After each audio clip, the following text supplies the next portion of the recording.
Hi again, Rampage fans. Dan Weiss for SARampage.com. I'm pleased to be joined here today by the president of the American Hockey League, Dave Andrews, who just finished up his 20th season as president, and of course the American Hockey League finishing up their 78th season as a league. Dave, first of all, welcome back to San Antonio, and I still think you're still getting winter in Springfield, Massachusetts. So when you get an opportunity to come down to Texas here, I'm sure you're not so sad to leave Springfield behind. Well, not at all. And winter has seemed to be going on forever. And I actually came from Nova Scotia yesterday, and it was 28 degrees when I left there, and got in here last night, and it was 70. So, yeah, nice place to be, but It always is. Right.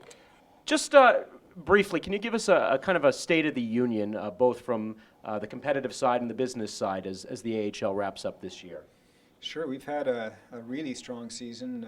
Last year, as you know, we had one of our best years ever with the National Hockey League not playing for 4 months. We took advantage of that and saw significant revenue growth last year. And this year we expected to be off a little bit against a record year, and yet as we go through here our last weekend, it looks as though we could be very close to right at the same ticket revenue numbers across 30 teams as we were last year. So very encouraged, very appreciative of our fan base, and certainly looking at the success here in San Antonio, it's just been amazing over the last number of years.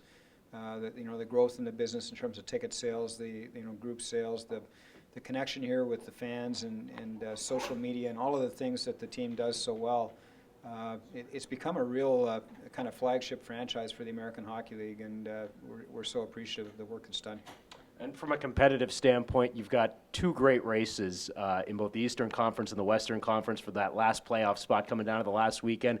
Hershey and Norfolk in the East, and in the West you've got, I think, 3 teams that are still in the mix there to potentially grab that last spot. So I know as president, that's certainly something to be proud about, to have races like that down to the last weekend. Well, we have had two over the last number of years, really close races. I think when you have the shootout and the point for losing in overtime or in the shootout, it really gets all the teams close together for almost the entire year. So, it's really great for our fans. It's exciting. I suppose it's maybe too exciting for fans in some cities where it's so close and they're hoping to get in.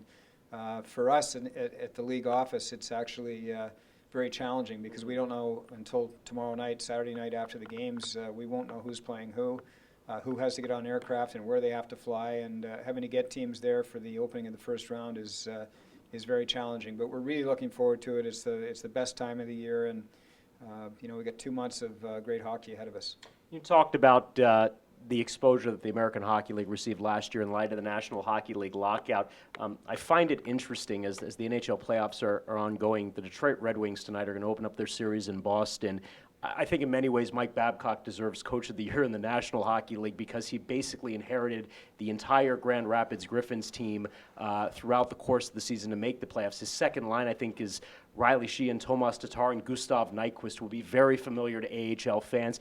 Do you think actually you might have received even more exposure this year with the number of call-ups that have gone up to the National Hockey League this season? Well, I think we have, especially because of Detroit and their run to make it, I think, 23 years consecutively in the playoffs, and doing so with essentially a core of players from Grand Rapids who won our championship last year. We had the same experience, though, with Tampa Bay and the Norfolk-Syracuse franchise that won the Calder Cup in Norfolk, and then were in the finals last year in Syracuse. And the team in Tampa Bay now, coached by John Cooper, who coached in Norfolk, is it's made up of a lot of stars from that Calder Cup finalist team. So lots of mentions on national television, and it's interesting. Jeff Blashill named Coach of the Year in the American Hockey League this week, and Jeff's the other end of that story, where Mike Babcock is competing and being very successful in the NHL with a whole group of AHL players. Jeff Blashill's got Grand Rapids still near the top of the American League with all of those guys playing in Detroit. So he's got the next wave of guys, and he's having success with them. So the Detroit organization is showing their depth. They're showing the quality of coaching with Mike Babcock and Jeff Blashill, but also showing the depth of their, the quality of their scouting and the depth of their organization, because it's not easy to be competitive like that in both leagues and move players that quickly. I've talked often with the staff in Florida about the importance of player development, and now we're seeing a lot of these prospect camps that go on after the draft for a week, and more teams are competing in rookie tournaments ahead of training camps opening in September. How far have you seen player development come, in your time in the American Hockey League office? Well, I think the emphasis on it, well, there's always been an emphasis on player development, and the American Hockey League has always been the primary place where NHL teams develop their players. But since 04-05, I think, since the salary cap came into being in the National Hockey League, and it's become more difficult for teams to just go out and sign free agent players and compete by spending money on free agents. They've realized, every team in the NHL now has realized that their farm system is the key to them being successful in the NHL. And every team is investing more and more money in coaches and more money in scouting and more money in players at the American League level and in the environment that they play in. So, we're the beneficiary of that. The quality of play in our league gets better every year, and the commitment of the NHL teams to develop their players. And as you say, it's become a year-round exercise for everyone in every organization in the NHL to try and get to where Detroit is, as we just spoke about.